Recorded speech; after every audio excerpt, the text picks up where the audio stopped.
We have two events this week and then one event next week, and that will be it for 2010. Tomorrow at 3:30, Vladimir Zakharov of the Russian Federation Public Chamber, Sergei Bobolyov from Moscow State University, Alexander Adam from Tomsk Regional Administration, and Vladimir Kuznetsov from the Center for Russian Environmental Policy will speak about modernization of the Russian economy and sustainable development. Then Thursday evening, beginning with a reception at 5:30, and the event starts at 6, we have the next in our series of Ukrainian writers. This is a series that we've been running now for several years with the Harriman Institute at Columbia University. And this week's speaker will be Serhiy Zhadan, who will be discussing his work and reading from his work. And if you have any interest in contemporary Ukrainian culture, these are really quite wonderful events. It's a real treat to be able to get such quality writers here, and we've really have had a wonderful experience working with the folks at the Harriman Institute on the program. And then next Monday we'll do our final program of the year, looking at trade issues with Russia. Well, Rebecca is here with us. She is a research scholar supported by Title VIII. And she's still here for another couple of months. Couple more months. Yep. She is trained in social anthropology at the London School of Economics, where she specialized in political change and conflict, including transnational dimensions and local level sources of separatism. She did participant observation and urban heavy industry on both sides of Moldova's split, and you'll talk a little bit about the split, including in the Transnistrian region. And she has been working since, 2004 on this project. Right. Yeah. She received her bachelor's degree in international relations from Wheaton College, her master's from LSE and the School of Slavonic and East European Studies, University College London, and she's had several grants, including the Title VIII money.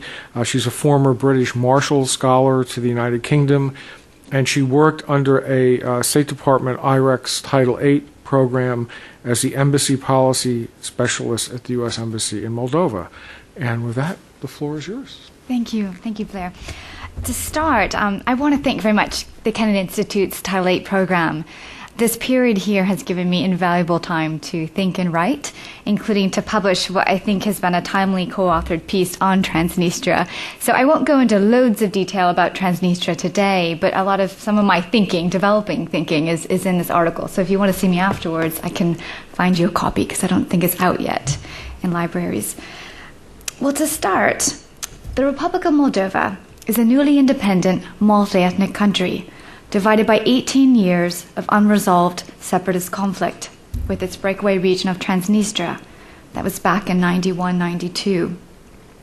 As well as divided by bifurcated Soviet-era industrial development and imposing ideas of language and ethno-national identity. Many of these divisions have only worsened amid ongoing government instability. Since 2009, Europe's poorest country has seen violent protests and the dissolution of 2 successive governments. Against this backdrop, on Sunday, November 28th, the Republic of Moldova had its 3rd parliamentary election, and citizens went to the polls for the 4th time in less than 2 years. This paper examines the November 28th election and coalition building and its aftermath. This is after studying the context of Moldova's overlapping political and social divisions, which I believe have not completely subsided since surfacing in spring 2009. I analyzed the direction coalition building is taking a week after the elections and what the direction means for the country's internal stability, social cohesion, and consolidation of national identity, all of which I argue to be important for the conflict settlement process with Moldova's breakaway region of Transnistria.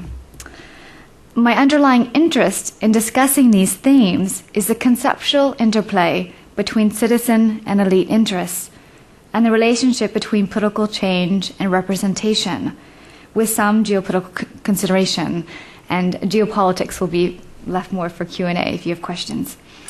The wider related questions I'm interested in, and I ask are, is Moldovan society changing?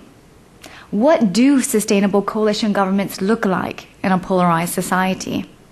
What happens when a 40% chunk of the population is altogether unrepresented in a new government? Can that government be sustainable? Governance and elections are worth paying attention to in this small contested country on the margins of Europe because of what the electoral outcomes and public opinion mean for reuniting a divided country. The elections have the potential to stymie and move the country forward to national cohesion and conflict settlement. This matters for the whole of the Black Sea rims in the wake of Russia's 2008 war with Georgia and its recognition of South Ossetia and Abkhazia, two of the four post-Soviet Eurasian conflicts, of which Transnistria is the third, along with Nagorno-Karabakh and Azerbaijan. Securing Russia's cooperation and transatlantic support for Transnistria's reintegration into Moldova will bring stability and security to the porous, contested borders around the Black Sea, a region susceptible to smuggling in Soviet-era arms, humans, and lethal weapons of concern to the United States. President Obama stressed this autumn that resolving the almost two-decade-long Transnistrian conflict is America's #1 priority in its foreign policy towards Moldova. America supports a territorially integral sovereign Moldova. Towards this end, the assumption of my paper is different political configurations suggest different paths towards making this happen. And by the end of the presentation, I'll propose what I believe are advantageous paths for social and political stability and reintegration, including what will best garner international cooperation.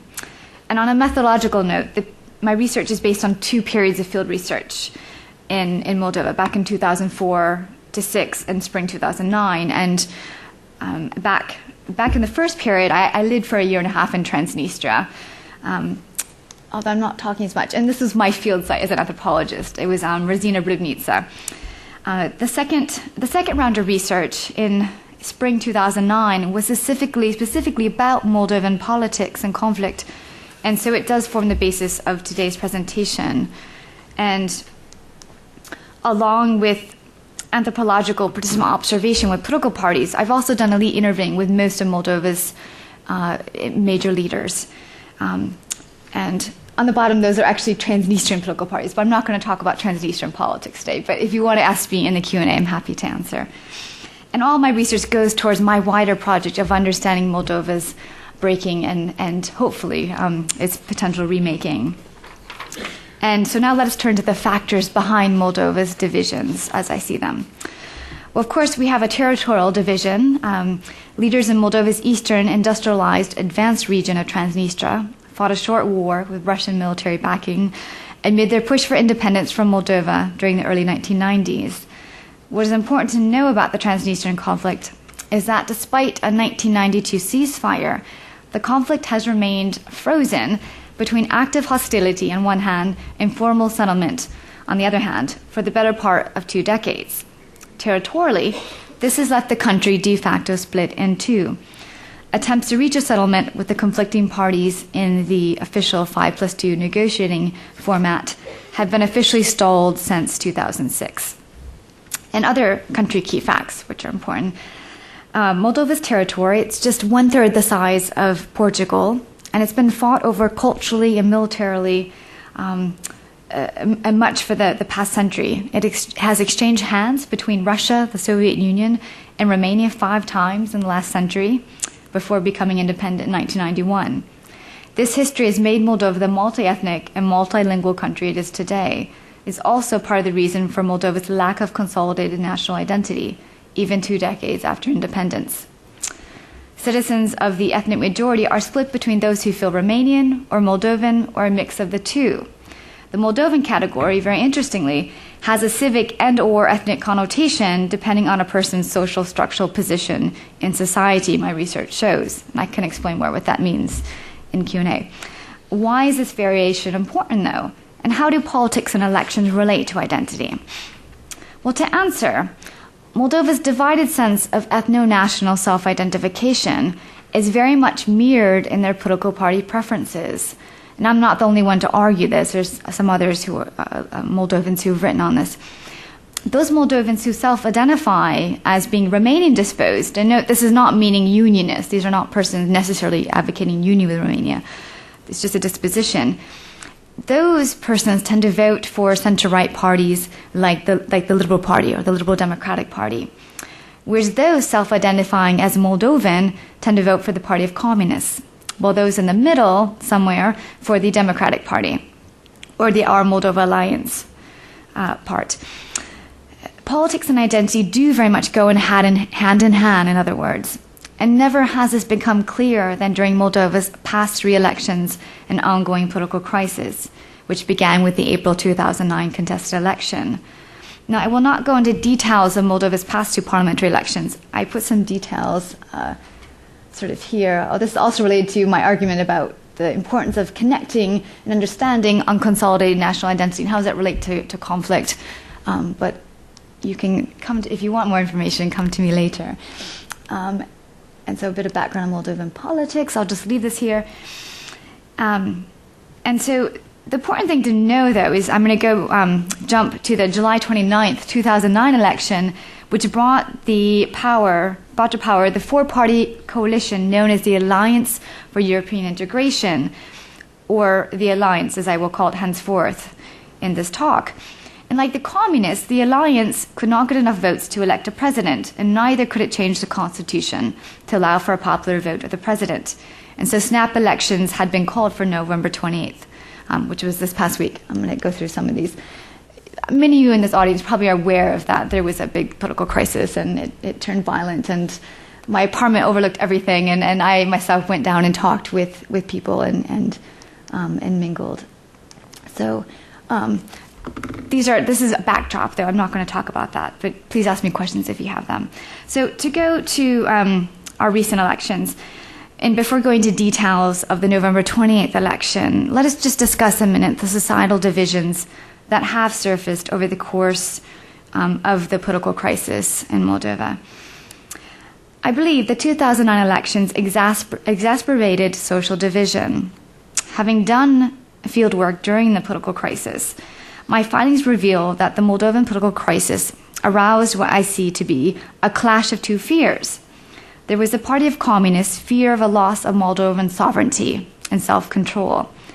And then there was the opposition, which is now the alliance, fear of a loss of European and EU perspective.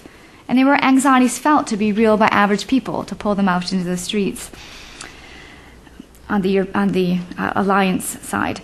These fears harden already latent, burdening splits in society between an ethnic Moldovan youth and urban intelligentsia oriented towards Europe and a multi-ethnic, mostly rural mass oriented towards, and this is interesting, often materially reliant or business and migrant dependent on a Russian CIS orientation.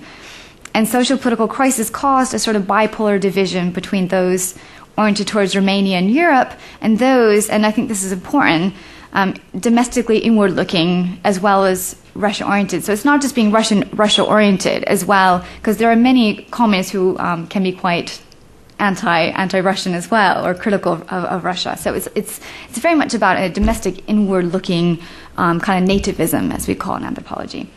So implications of this on Transnistria were that it did have an impact. Cross-river relations were affected by what appeared to be a Romanian-disposed vector visibly on the rise on the right bank, as during the protests. It played into Transnistrian fears, justifying their continued separation from Moldova.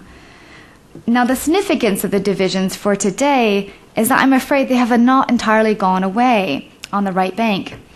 The reason I believe Moldova's social divisions have not disappeared is because of the following, which include weaknesses of the Alliance for European Integration.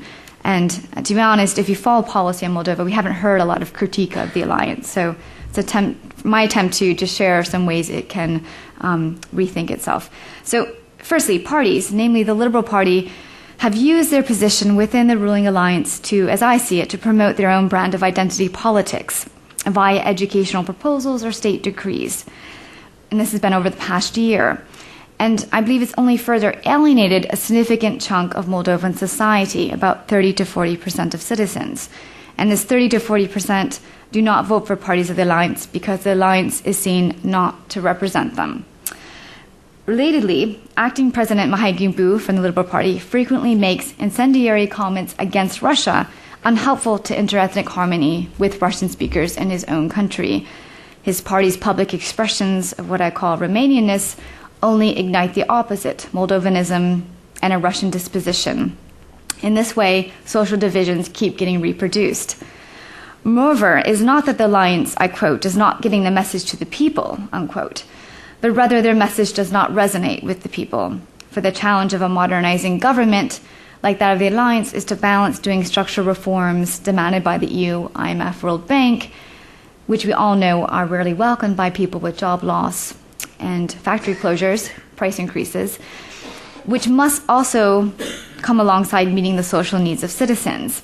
In its first year of rule, the alliance was more preoccupied with meeting its Western-oriented reform agenda than attending to effective center-periphery linkages and building durable social safety nets for its people.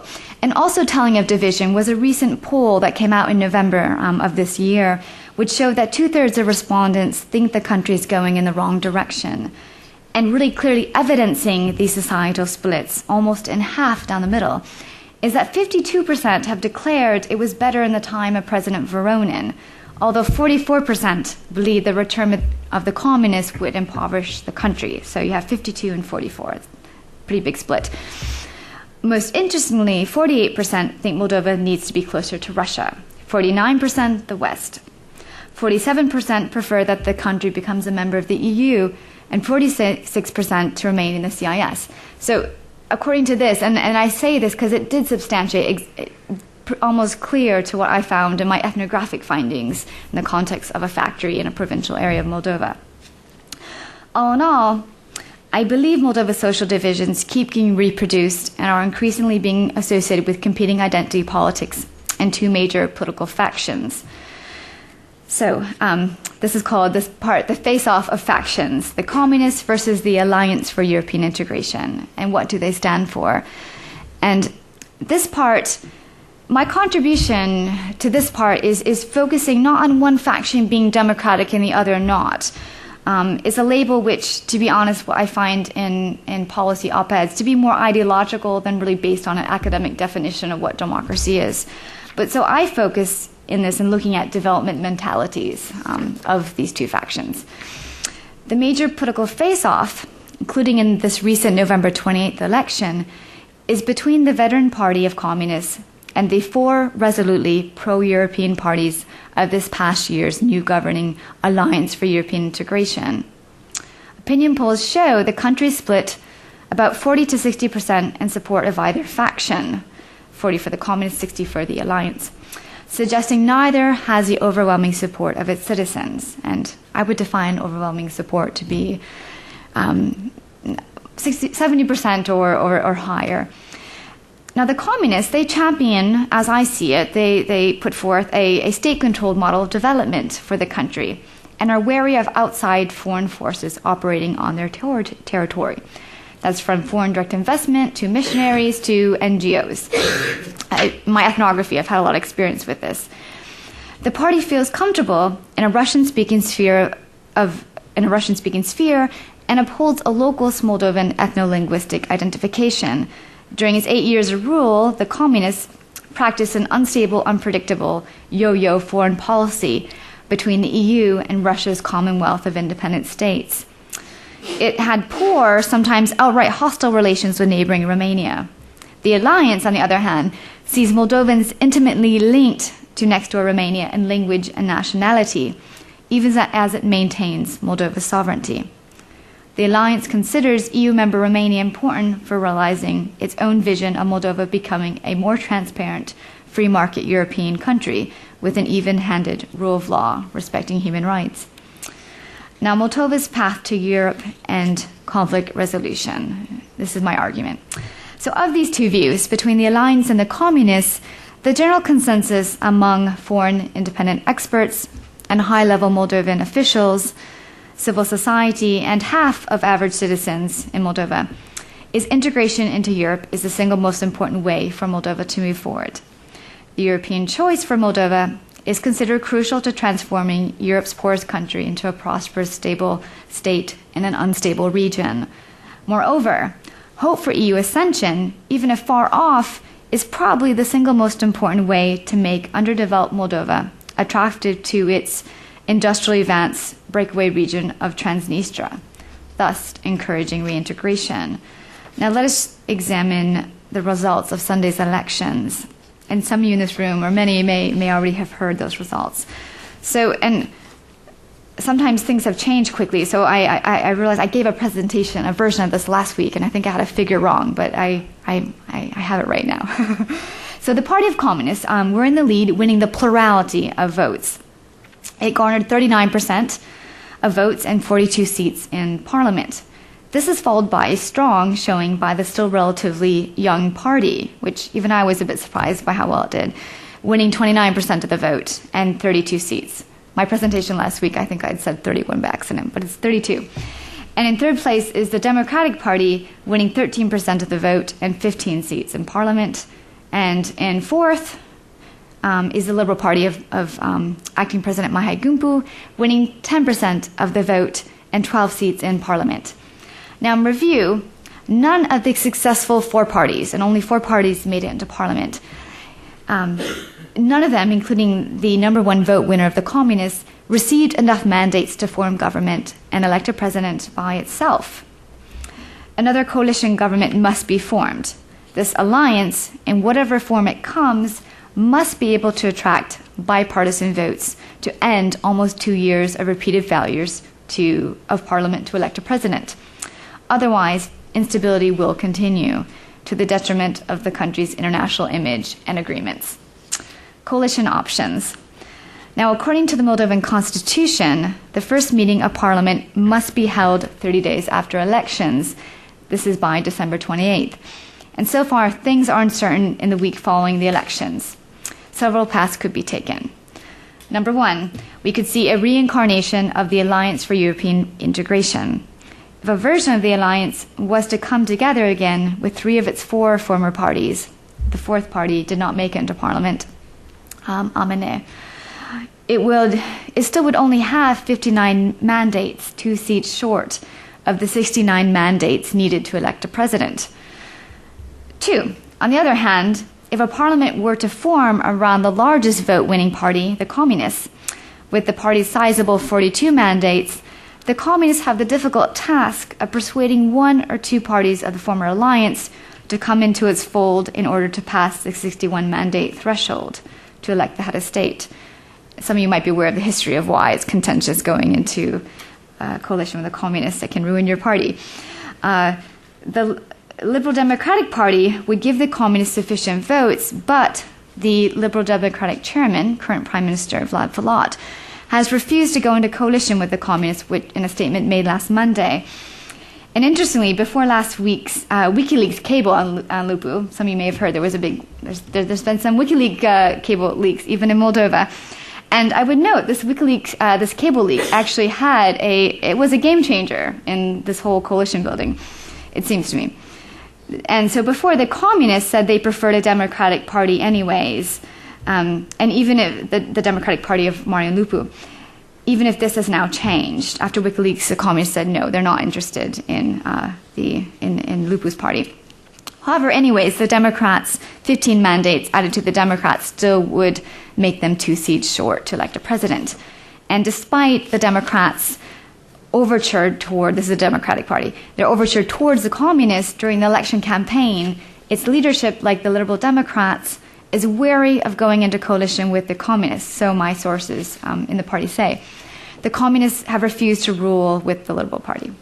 Thirdly, one of the worst-case scenarios would be for no coalition to form, or for neither Communist nor alliance parties to get enough votes for president. This would mean the country would have another year of an interim government. It is argued that the parties of the alliance would not necessarily mind this instability, and average persons, as opinion polls show, are not overly concerned, which is interesting. And as they assume the alliance that the Party of Communists will keep losing votes with progressive elections, and eventually the alliance would be able to get their president. However, the failure of a newly elected parliament will be the inability of Moldova's leaders to share power, and this is serious. This attitude will certainly stymie the Transnistrian conflict settlement, as it gives Russia and Transnistria excuses to keep foot-dragging, the excuse that they do not have a stable government with whom to negotiate. It also will likely make the EU renege on its promises of association agreement with Moldova and perhaps visa liberalization. So what then is Moldova's way forward? Moldova's way forward, and this is the last sort of 5 minutes or so. Number one, the way forward is to promote social cohesion. Despite the recent alliance's democratic outlook and strong support from the EU and Western countries, it has failed to win over 30 to 40% of its population, mainly rural rank-and-file and Russian-speaking citizens, still preferring the Party of Communists. It must be remembered that the alliance never had the strong mandate to rule after July 2009. And again, it does not have an overwhelming majority, only 60% taken together. This is even if the Communist Party appears to be in decline. Analysts from East and West are right to emphasize this, that the party is in decline, the Communists. They highlight Moldova's growing Western disposition, as read in a number of media and think tank sources. I quote some headlines. Moldova after the elections on course to the West. Another quote, Moldova is now not up to Russia. And these two sources, interestingly, came from a Russian think tank. And the third from Moldova is Moldova has chosen AIE. This is alliance. However, these analysts ignore Moldova's non-Western elements. They fail to deal with Moldova's masses. They overlook that the electorate of the Party of Communists is not necessarily in decline. I believe a rural Moldovanist electorate is not likely to disappear so long as there is no strategy for rural development and rural-urban integration, starting on issues of education and migration. For these reasons, social divisions, therefore, must not be ignored in the building of a sustainable government. And what does this mean, then, for Moldova's future development? I believe in order not to alienate a significant chunk of society, Moldova needs a regime of pragmatism, not ideology. What brought the parties of the alliance together, which was ideology, is what could unsettle them and their European aspirations this time around. This is the anti-communist ideology around which the parties of the alliance first joined forces in spring 2009. The problem is some actors within the alliance have wanted to rule with ideology, however, it is unappealing to more than one-third of the country. Following Sunday's election, politicians of the alliance would be wise to form a coalition that best balances EU aspirations and concern for repairing past social friction and reducing poverty in a polarized country. This alliance for democratic unity, as I would call it, and its candidate for president and officials should notably be persons capable of winning the trust of Transnistrian Russophones to move the country closer to reintegration. The alliance should represent and share power with diverse ethnic and linguistic factions in Moldova's society, aiding the development of a political culture of compromise that values win-win scenarios in conflict settlement versus Moldova's traditional zero-sum games in domestic and conflict settlement politics. Moreover, if a new pragmatic alliance coalition forms, it would do well not to be ideologically dismissive of the Party of Communists and its 8-year track rule of rule, not discounting but giving recognition to the positive things the communist government did. Occasional statements to this effect would be amenable to the 30 to 40% of Moldova's communist loyal population. For there is evidence that the communists had an effective rural development plan and poverty reduction program. This is as rural peoples connected with the party and the rural periphery felt in a way connected to the center through that party. However, this does not mean that the new alliance should not point out the shortcomings of the ex-communist government. Namely, I would see it as corruption and lack of transparency and media freedom. It just should make sure to show how the alliance is making progress in rectifying these problems. 2, work on consolidating national identity. With the lack of social cohesion, now more than ever, Moldova needs national consolidation. So what shape or texture should this national consolidation have? I ask this because the country could take one of three directions. On its path to national consolidation, Moldova could either take the ethnic nation-building routes to Romanianize, one, or to Moldovanize, which is also an ethnic route, or differently, and I think this is best, three, to develop as a civic multicultural nation. Moldova is an interesting case, and it's different than, say, Romania and other neighboring states. It's a place where a new state has been carved out of old, multiple empires and assigned territory with diverse peoples with competing ethno-national and religious consciousness cultivated during different empire struggles prior to nation-state formation.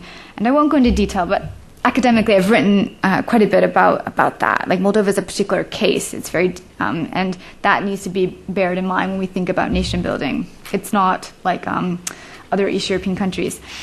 And there's also a reason why I think that I'm convinced that there's a couple of reasons why I think a Romanian or Moldovan ethno-nation versus civic nation, why the ethnic option will not work in Moldova. So, but you can ask me that in Q&A.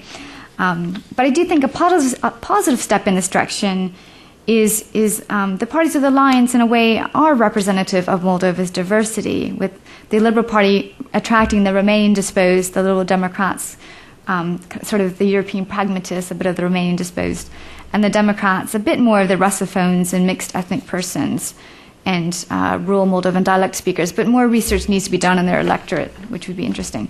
And then getting to the end, geopolitics is, I think, the third important thing for moving Moldova forward, thinking about the security situation in Transnistria to move towards settlement. So once trustworthy, culturally sensitive partners are in place, I think Moldova's number one goal when it comes to Transnistrian settlement in the context of 5+2 negotiating format is negotiating what I believe is the most important step to resolving the conflict, and that's getting Russia to abide by its 1991 Istanbul Agreement to withdraw its troops from Transnistria. And there's some debate whether or not that has to happen before settlement or after, whether it's a precondition or not. But I think that if Russia wants to be a truly Western partner, as I think it is, and as it thinks it can be, then it must abide by its international agreements as Western countries seek to do. Next, the goal is to find the right exit strategy and to replace Russian troops with an international peacekeeping mission. And of course, this would involve concessions for and from Moscow. And this is a security concern of both the EU and NATO. And I agree with some scholars who are starting to argue that we need to look beyond just the OSCE. I'm not saying we need to get rid of the OSCE, but we need to see the EU as trying to play a leading role in this security matter. And this is partly because the EU increasingly has more leverage with Russia than even countries, say, like the US we have, I would argue. And we can discuss and debate this in Q&A. And I understand also this is a future project I'm wanting to engage in. But still, the EU, I think, is preferable in playing a leading role, because if the West is committed to Moldova's European path, and if Transnistria will someday be a part of a reunited Moldova in the European Union, then people on both of Moldova's riverbanks need to be exposed to the EU. And I think some sort of EU peacekeeping force or a force of international civilian observers organized by the EU could expose somewhat isolated persons in Transnistria to the EU and help them to see the EU as their protector and reliable partner, and not just Russia. And I say this also because my research found that that the EU, that I've never, when I during the field, when I was doing research, listening to local media, I never heard negative. The EU was never spoken about. People just don't know about the EU. But there was a lot of negative connotations attached to NATO, especially a bit to America. So when I talk about the EU playing a big role, I'm basing it on what I believe could connect with local public opinion in Transnistria. But again, more research. I'd like to do more research on that. And on the topic of Russia, is I do think. I believe elements of the alliance do have respect from Russia and will make Chisinau a better negotiating partner with its counterparts in Tiraspol and Moscow. It can be said that Ronin himself can be known to be a very stubborn person and does not have the best of relations with the Transnistrian leadership, Smirnov.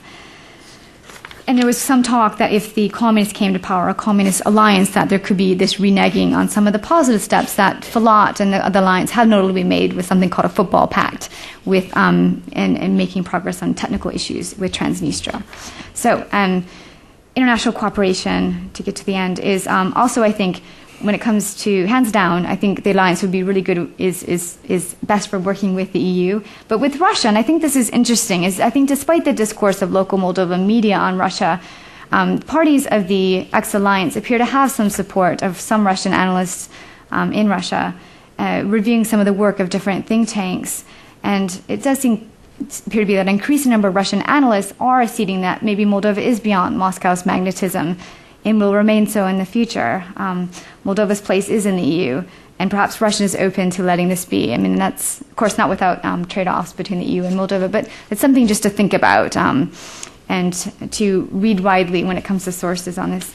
So all in all, I think that a renewed alliance would be the best to garner important Russian, EU, and transatlantic support, working towards conflict settlement, and to get to the conclusion. And I'm not going to go into this, but I'd love to, if you want to ask me a question, is overall, I am sort of convinced that at the end of the day, we will see an alliance, and I am sort of a renewed alliance for European integration, whatever it may call itself. And I am convinced that it will be able to get those 2 votes it needs. And there is a reason why, and that relates to some of the patronal clientelistic networks and business interests behind the parties. But you can ask me that question in Q&A if interested. So to conclude, to answer the question that is the title of this presentation, are the Moldovan parliamentary elections moving the country towards stability and reintegration? Well, this depends on post-election coalition building.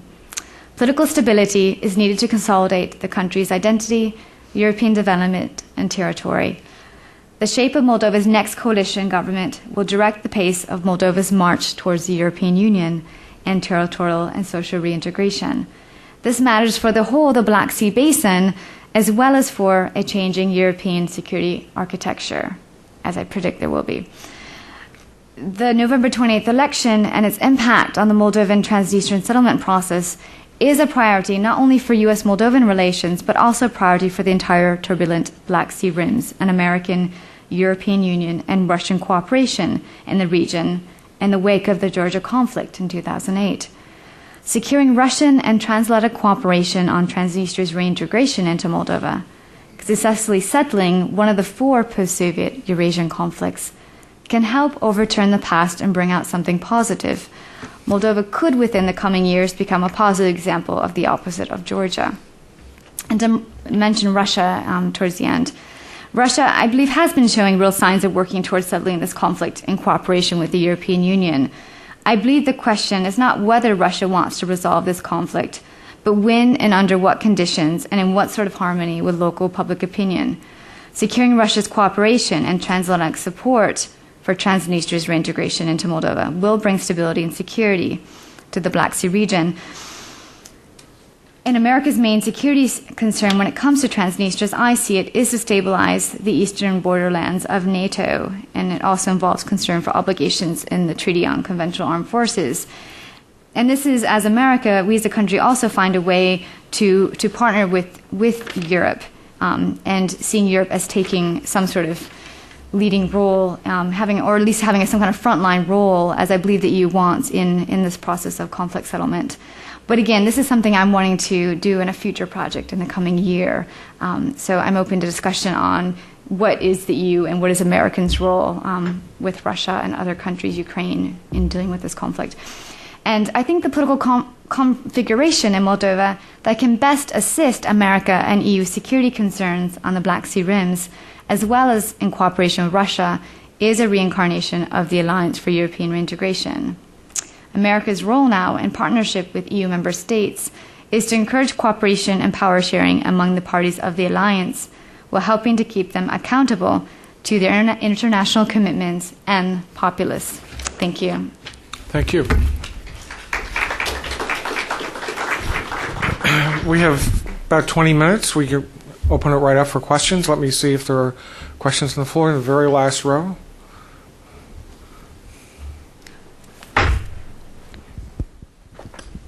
Hi. I believe one of the reforms that was made very close to the election was to make it easier for students to vote, I guess with the presumption that they would be more likely to vote in favor of the alliance. And I think that I've been told that a lot of the actual members of the parliament are very young themselves. And so I wonder if there's going to be, or if there is any data on how people voted by age and what the turnout was by age, and how, leading really to the question of how much do you think the divide in the country is generational as opposed to anything else? Well, that's a perfect question, because I think my opinion, it seems to be different from just about any other opinion I've seen. I think the consensus is that the divide is generational, but I would argue that generation is important, but as an anthropologist, we look at the cross-connection between social structural factors. And I would say the most important divide is actually a divide of one's, you could say, social class, or the better neutral term is to say a person's social position in society. I think that is, and then within that divide, there's a generational connection. And I have ethnographic evidence within my factory of, among youth, those youth who had not been exposed, had not been educated in the capital, who grew up in a village, had more blue-collar leanings within the context of the factory. They were young, but this is during relaxed time when we're sort of talking and drinking, and one opened up and confessed, Rebecca, yo soy communist, I'm a communist, and he's a youth. And I met many young people from the Komsomol group, actually, in my field site. So I think there are youth. I mean, I think maybe that will be dwindling, but I think the biggest thing actually is this issue of people's social position in society, and whether or not you're born in an urban center or rural. In terms of data, I'm an anthropologist, so I prefer not to deal with kind of polling data a lot. I look at it to see if it substantiates my findings, so I'm not sure where you'd find that, but it'd be good to look at. Why do you think,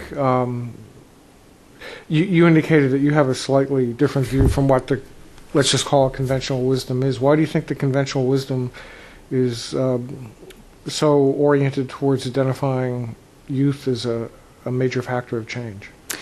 Well, I think youth just sounds positive. I think youth, it gives people a sense that you don't have to do anything about it. We just have to wait for this next generation to happen. But when you say it's an issue of social position in society, and you start talking about class issues, well, that relates to rural policies. That relates to needing to put money into education, to developing rural sectors of society. It means if it's a governing alliance again, they need to spend more time in their rural areas. It means that the migration, I know that there's been debate and talk that the government in some ways has encouraged migration because people need those remittances, but maybe it needs to rethink what migration, because I argue migration is a big factor in reproducing this sort of divide, because people keep going abroad and they're not exposed to remaining elements or education, and there's a longer story I could say behind that, but I think it's easier to say it's generation, because you feel like you don't have to, there isn't as much burden to do something. Okay, this gentleman right here. Yes, my name is Terry Campo. I ran USAID's energy and social sector programs in Moldova the early part of this decade. Always struck me that the Gagauz people and the Bulgarian populations were neglected by all the political parties and just sort of fell into the line with the communists by default. I'm wondering how you perceive their inclination towards European integration now. Right. Well, it's interesting you just said they kind of naturally fell into, or that they just somehow fell into line with the communists. But I think I haven't worked in that region. I have some fellow anthropologist colleagues who have. But what most people say is that Gagauz are very much a Russian-disposed people, or they prefer in public to speak Russian. They speak their Gagauz, their native language at home. But most do not really like to speak Moldovan, or Romanian, I should say. They don't. And so I think that there's a big part of, again, these are people who don't seem to sort of connect with some of the sort of Romanianness, as I call it, or European, I wouldn't say European disposition, but a lot of Gagauz tend not to know, and there's some who do, I suppose. It would relate to your probably social position. If you're more educated, you've had to learn Romanian, and you've been more integrated with Chisinau.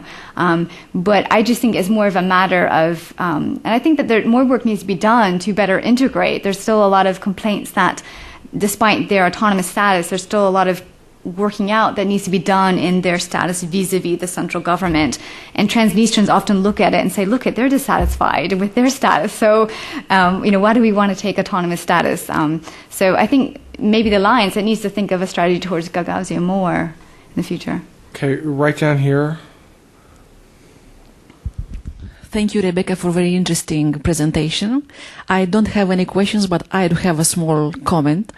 I would say that these elections, Moldovan elections, were very important for Moldova because, first of all, people or citizens should choose between the past and the future, between a Western approach or plunge back into the Russian system through, I can say, a stronger relationship with Russia. And I would say that talking about these elections, we agree that Moldovan society is anyway divided between two generations, between old generation and young generation. I am not talking about Transnistria, but I am talking about Moldovan society, because all generation are nostalgic for the past time, and it still remains loyal to the Communist Party's symbols. And at the same time, the young generation see their future in the Europe and want Moldova to be a European country. As you said, is that youth, though, in villages and provincial areas, or are you talking about youth in the capital, Chisinau? Because I actually would argue there's a bit of a difference. In the village as well, in the Chisinau as well, okay, excluding the Transnistrian region. As you said, about 40 candidates, 20 parties and 19 independent candidates ran for seats in parliament. Only 4 parties have won seats. Who is the winner may be the question. And some people may say that taking into account that the Communist Party received about 39% of the votes, they may be the winners. I would say that the communists aren't the winner, because about 61% of the citizens who have the right to vote gave their votes to non-communist parties, which is very good because they don't see their future under the communist regime. Okay, if we can begin to wrap up, because there are other people asking for the floor too. Okay. And finally, I can say about the alliance that I can say that the maintaining of the European or alliance for the European integration would be the best variant or the best scenario for Moldova, because the democratic reforms and the pro-Western orientation would continue. And I agree with you. That's what I was arguing in the paper. And taking into account another coalition between Democrats and Communists, it wouldn't be a good thing, because in this case the Democratic Party, for example, will lose the support of the population, of the citizens in the future, and at the same time Moldova will remain one or the European poorest country in the future, because it is poor, especially or mainly because of the bad government. Time is short, and we have a lot of Thank people you. asking for the floor. I have 3 people over here. Let me see if there's anybody on this. We're going to go to this gentleman first, and then we'll come back to Melissa, Dick, and Thomas.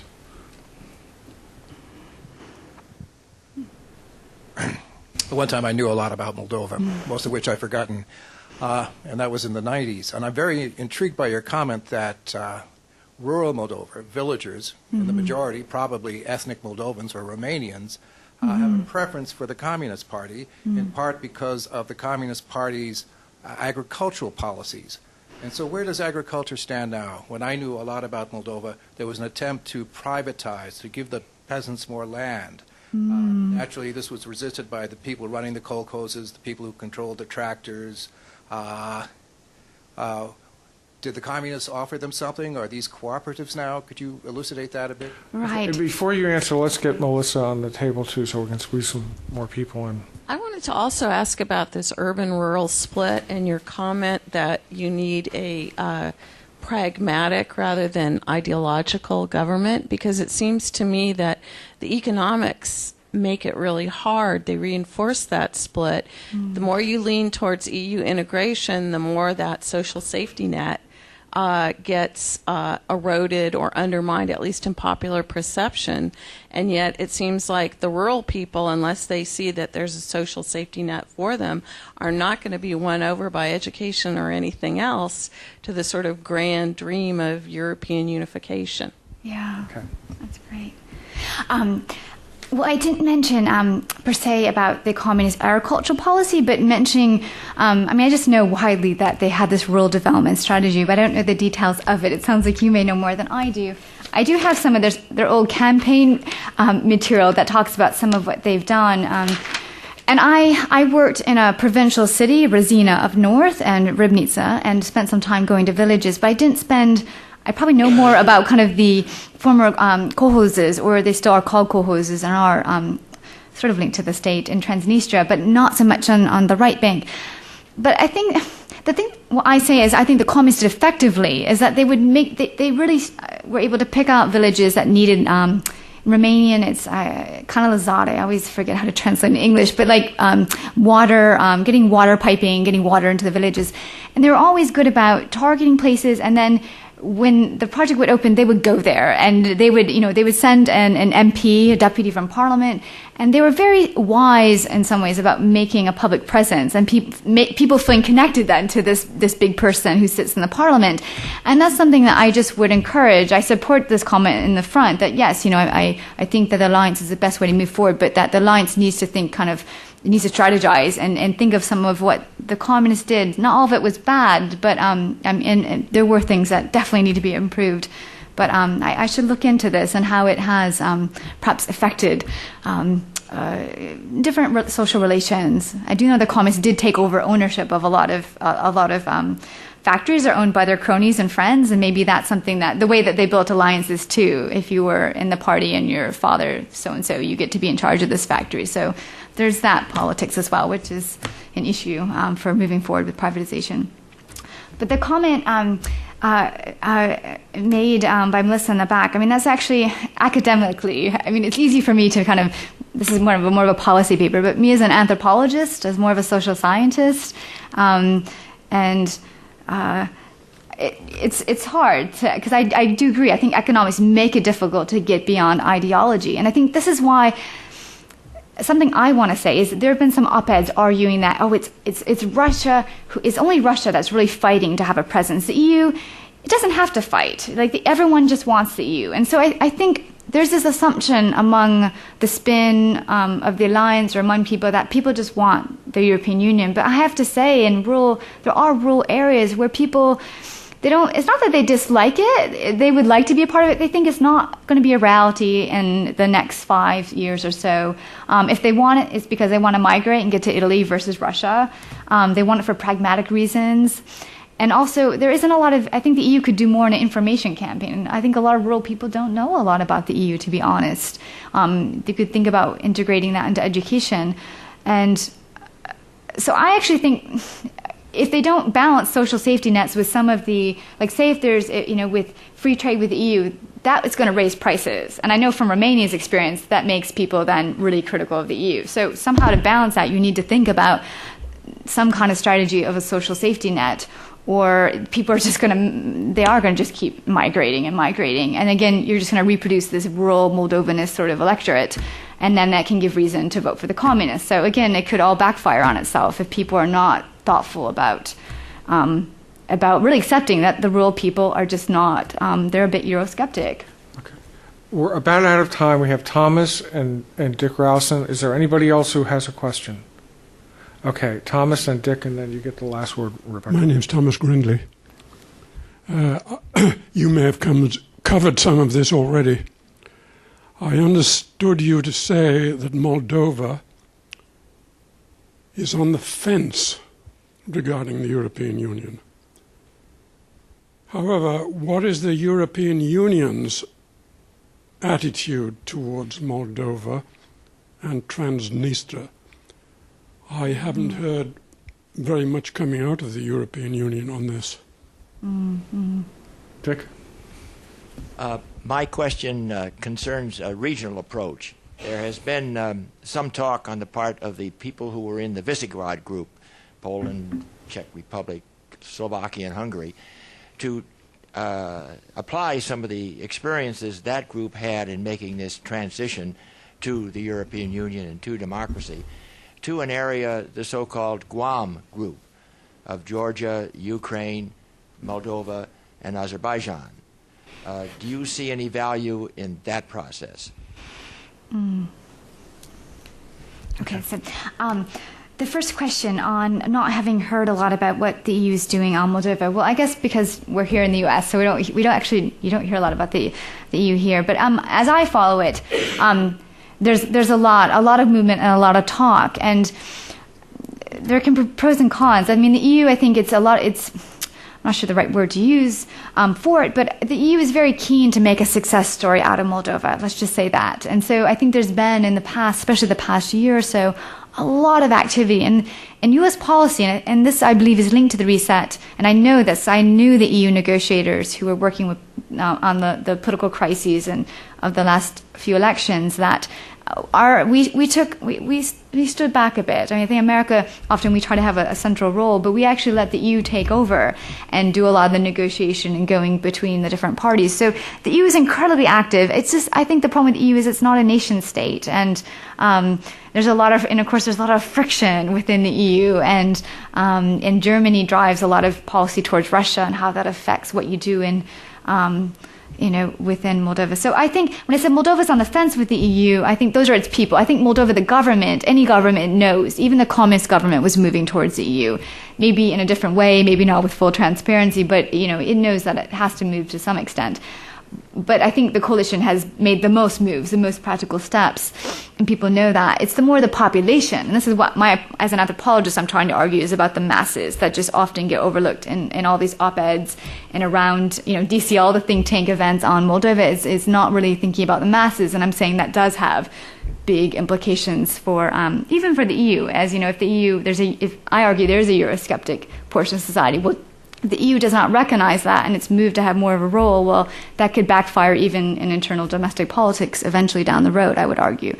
But to move on to the Visegrad group, this is interesting. Some people have said that countries like Hungary are quite interested. I've noticed in following the press on Moldova after the elections, you had Hungary, before and after elections, Orban, the prime minister, making frequent comments to Prime Minister Filat. I'm just wondering what that's about. Why I never saw Hungary take such a sort of an interest in Moldova, and Orban, I think, made a recent visit.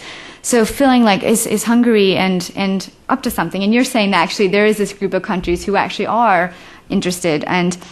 But the question of can they have any gravitas and can they really help the situation? Well, I'd have to stop and think back to my master's in Central European politics to kind of think about, because partly it relates to issues of ethnic minorities and diverse polarized societies, and I'm not fully convinced that Hungary has, and I know Hungary a bit more because I've traveled through there a lot, and Slovakia, Czech Republic, if those countries have the experiences that would match Moldova's. So it's something for me to think about. I'm not fully convinced that that's the right, they have the right answers, but I'm interested in looking into it. Rebecca, I have a final question, and you may not be able to answer it, and it's a question that's based on my total ignorance of Moldova.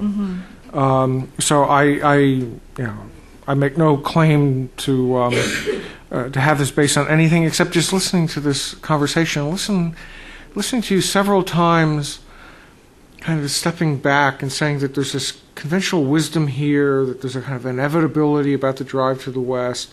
We've heard some people in the audience talk about young people will inevitably, more or less, sort of drive Moldova in the same question, in the right direction, yet you seem to be resistant to this. And it kind of echoes conversations I remember, we don't have much anymore, but about 10 years ago, about how Russia would inevitably change because young people were coming up, and we've all made this investment in young people, and these young Russians will be X. Well, now we see what X is, and it's not exactly pro-Western, pro-democratic, pro-market economy. So I want to reverse that and just ask, what would it take in your mind to convince you that the argument that, what would you look for among Moldovan youth to convince you that the argument that Moldovan youth are an agent of change in a pro-Western way actually holds up? Right.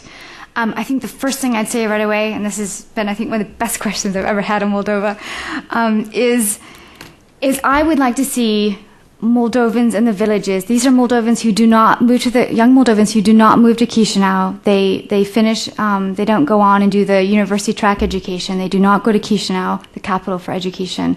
What they do is they migrate abroad. They finish. They do the minimum amount of schooling, and they go. If they're man, they may go to. And if they're rural and they're man, because I've done research on migration, they tend to go to Russia. And these, again, and again, this is the mentality and the ideas that reproduce the communist disposition. That's why I argue that the comments that the youth will change everything, I disagree. I'm just not convinced. What I would be convinced is if I started seeing somehow that these youth in these villages who don't get a lot of education, that they would not go off to Russia, migrate to Russia, that somehow they'd have an option. I don't know what kind of, is the educational option or what is the policy to sort of, engage them in. But I would like to, when I stop seeing these young people who are not highly educated, kind of, simple folks in the villages stop migrating to Russia, is when I'll believe that the youth fully can be an agent of change. Okay, well, I think we have a number of unresolved questions, which makes it an interesting presentation. I want to thank Rebecca, and it sounds like we need to come back and revisit some of these questions again. So thank you all very much. Thank you.